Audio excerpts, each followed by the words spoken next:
मालिकेचे नाव आहे बंडूची जार बंडूची जार बंडूची जार। राम राम मंडळी, मी आहे बंडू। नमस्कार, मी आहे बंडूची बायको। अगं बया, मी बंडूची आई। हाय, मी आहे बंडूची बहीण। मी आहे बंडूची मुलगी, मला नुसता खेळायचं ना। भाऊची गावाचा बंडू शांत व कष्टाळू, आपण भलं आणि आपलं काम भलं असा त्याचा स्वभाव। त्याच्या या स्वभावाची सगळ्या गावात चर्चा। सकाळी लवकर शेतात जायचं, दिवसभराचं काम आटपून घरी यायचं। घरी आल्यावर आपल्या मुलीशी खेळायचं, कट्ट्यावर चक्कर मारायची आणि जेवायच्या वेळी पुन्हा घरी यायचं। असा त्याचा दिक्रम। सावळा रंग, शिरशिरीत अंगकाठी आणि नाकासमोर जाणार बंडू। एका वर्षी पीक पाणी बरं झाल्यावर बंडूंना कुटुंबासाठी नवे कपडे घेतले व स्वतःसाठी इजार शिवली। पण ढोंडू मामांनी कपडे शिवले खरे, पण त्यांचा अंदाज जरा चुकला। पुढे इजार जरा लांब झाली, चांगली 4 बोट लांब झाली। आता परत धोंडू मामाकडे जायचं म्हणजे? अगं, इजार जरा 4 बोट कमी करून घालतीस का? सकाळी सकाळी आणि काय हे? नित्याच्या शाळेला जायचंय, जेवण बनवायचंय, मला नाही जमणार। सुबे, इजार जरा 4 बोट कमी करून घालतीस का? नाही रे दादा, मला केवढा अभ्यास पडलाय, आता कॉलेजची वेळ होईल, तू आईला जाऊन सांग की। आई, आहे, इजार जरा 4 बोट कमी करून घालतीस का?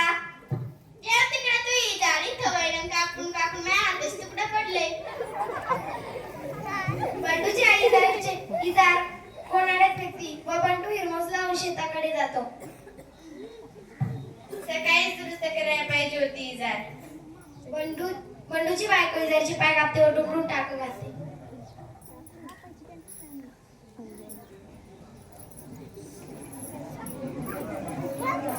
इजार कमी व्हायला लागली बरं का? ऐका बघा, उभा नका राहू खाली।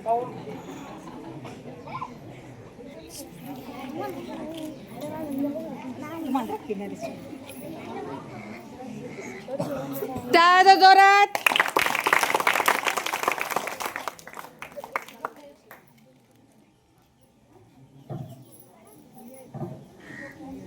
बंडूची बहीण इजारची पाय कापते व डुबडून टाकी घालते।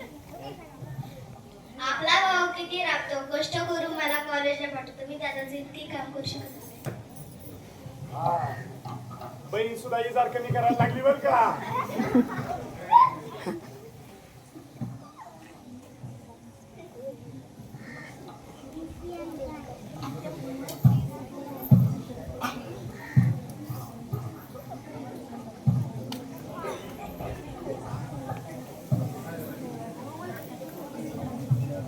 बंडूची आई इजारची पाय कापते व डुबडून टाकी घालते। आता आई सुद्धा इजार कमी करायला आली बरं का? देण तेव्हा किती जणांनी इजार कमी केली? उगाच फेक असले पोडावर, किती काम करतो, राब राबतो, त्याचं इतकंही काम करू नाही।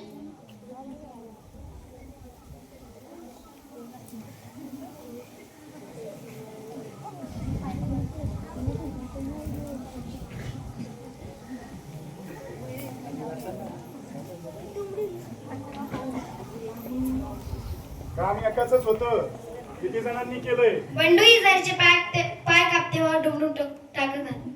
आपलं काम आपणच केलेलं बरं। आता बंडू स्वतः काम करून आलाय।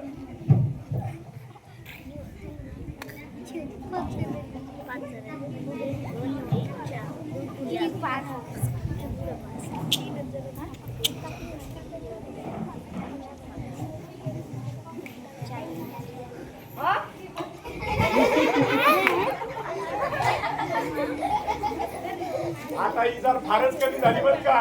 बोल।